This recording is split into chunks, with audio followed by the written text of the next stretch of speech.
मंडळी, काल फलटणचे विद्यमान आमदार दीपक चव्हाण आणि रामराजेंचे बंधू संजीवराजे निंबाळकर यांनी शरद पवार गटात प्रवेश केला। या पक्षप्रवेशावेळी स्वतः शरद पवार हजर राहिले होते। दरम्यान त्यांनी कालच्या भाषणात त्यांना वयावरून टार्गेट करणाऱ्या अनेकांच्या टीकेला उत्तर दिलं। ते म्हणाले, मगाशी येताना मी काही तरुण पोरांना हातात बोर्ड घेऊन उभं राहिलेलं पाहिलं, ज्यावर लिहिलं होतं 84 वर्षांचा योद्धा। पण तुम्ही काळजी करू नका, वय 84 हो दे निदान 90, हे म्हातारं काय महाराष्ट्राला योग्य रस्त्यावर आणल्याशिवाय स्वस्त बसणार नाही। पवारांच्या या वक्तव्यावर उपस्थित मंडळींनी जोरदार प्रतिसाद दिला। इतकंच नाही तर त्यांच्या त्या भाषणाच्या क्लिप्स पण महाराष्ट्रभर व्हायरल व्हायला लागल्या।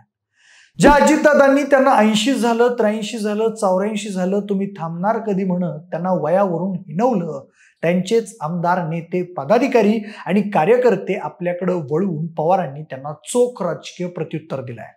आणि मग राज्याच्या राजकारणात चर्चा सुरू झाली। भले भले नेते सत्तरीत खचलेले आणि सक्रिय राजकारणातून बाजूला झालेले दिसतात, पण शरद पवार 84 वर्षांचे झाले तरी ते थकत का नाहीत? कोणती गोष्ट त्यांना राज्याच्या राजकारणात प्रभाव कायम ठेवणार? ह्यो 84 वर्षांचा योद्धा खरंच महाविकास आघाडीसाठी विजयाचा मार्ग आखू शकतो का? नुकत्याच जाहीर झालेल्या निवडणुकांच्या तोंडावर शरद पवारांनी त्यांच्या प्रचाराचा गिअर बदललाय का? याचाच आढावा या व्हिडिओद्वारे घेऊया। नमस्कार, मी प्रथमेश आणि तुम्हाला तर माहिती आहे आपला विषयच फार आहे। मंडळी, मागच्या वर्षी अजितदादांनी शरद पवारांना धक्का देत अर्ध्यापेक्षा जास्त आमदार सोबत नेऊन राष्ट्रवादीची 2 शकलं केली आणि ते भाजप शिवसेनेसोबत सत्तेत वाटेकरी झाले। हा शरद पवार यांना सर्वात मोठा झटका होता, जो पक्ष निर्माण केला, वाढवला आणि राष्ट्रीय पातळीवर त्याची सर्वांना दखल घ्यायला लावली। तो पक्ष असा एकाएकी हातातून निसटला। हा धक्का पचवणं तसं त्यांच्यासाठी अवघड होतं। त्याहून मोठी गोष्ट म्हणजे फक्त पक्षच नाही तर पवार घराण्यात सुद्धा त्यामुळे फूट पडली। अजितदादांनी जाताना त्यांच्यासोबत पक्षातील सर्व तोफा म्हणजेच भाषण करणारे प्रमुख प्रवक्ते नेले, ज्यांनी कसलीही तमा न बाळगता शरद पवार यांच्यावर टीका केली। त्यांची पक्षात कशी घुसमट झाली याबद्दल तऱ्हेतऱ्हेचे आरोप केले।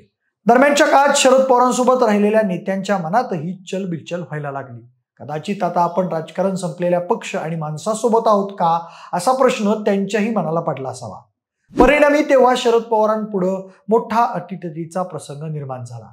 काय भूमिका घ्यावी, उरलेल्यांना सोबत घेऊन लढावं की महाशक्तीला शरण जावं, काही कळत नव्हतं। पण त्या परिस्थितीतही राजकीय बुद्धी जागरूक ठेवून शरद पवार पत्रकार परिषदेला सामोरे गेले। तेव्हा एका पत्रकारानं त्यांना प्रश्न विचारला, बऱ्यापैकी नेते तुम्हाला सोडून गेले, आता तुमच्या पक्षाचा सर्वात आश्वासक चेहरा कोण?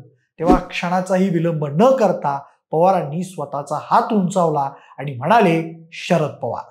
त्यांच्या त्या उत्तरानं तिथं एकच गोंधळ झाला आणि त्यांच्या त्या व्हिडिओ क्लिप नंतर महाराष्ट्रभर फिरल्या। जनमानसात त्यांच्याबद्दल सहानुभूती निर्माण होऊ लागली। 84 वर्षाच्या शरद पवारांना अजितदादांनी एकटं सोडून जाणं त्यांच्या समर्थकांना आवडलं नाही।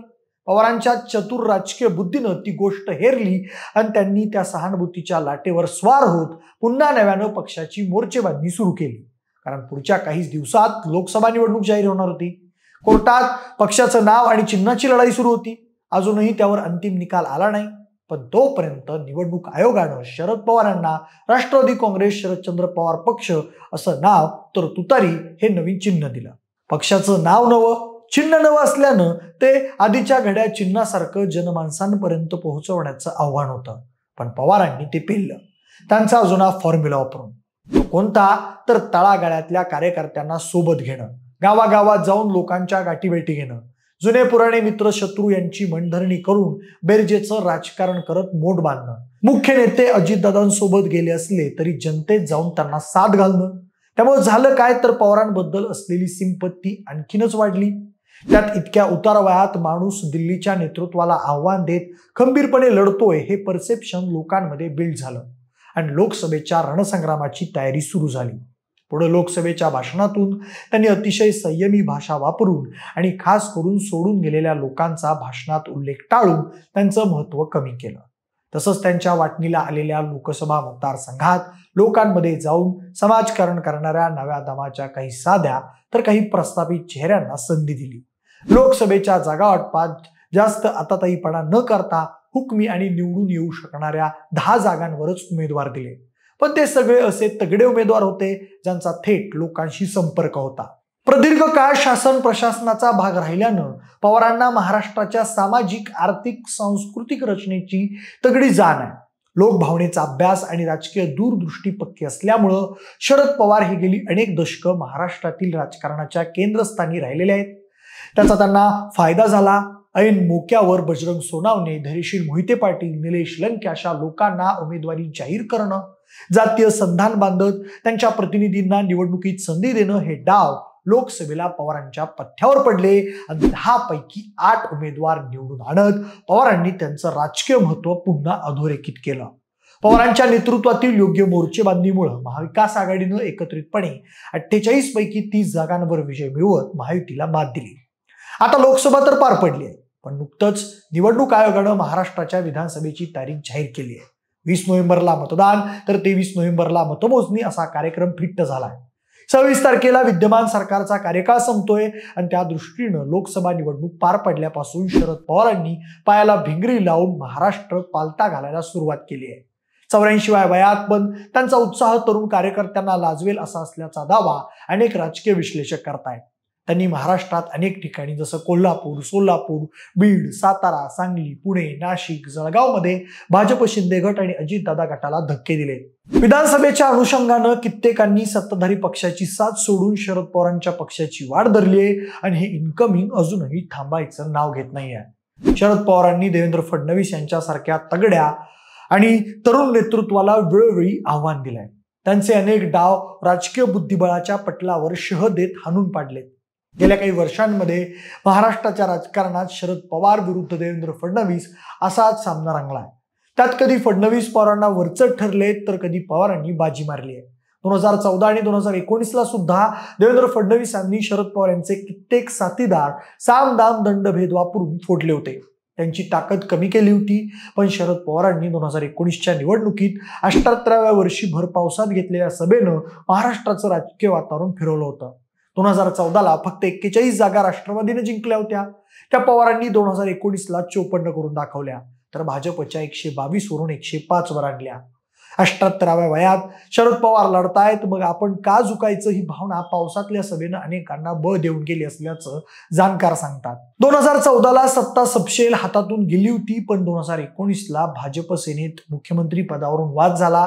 तेव्हा पवारांनी पुढाकार घेत शिवसेना, काँग्रेस, राष्ट्रवादीची महाविकास आघाडी स्थापन केली आणि भाजपला सत्तेपासून दूर ठेवलं. ते देखील अजितदादा पहाटे पहाटे देवेंद्र फडणवीसांबरोबर शपथ घ्यायला गेलेले असताना.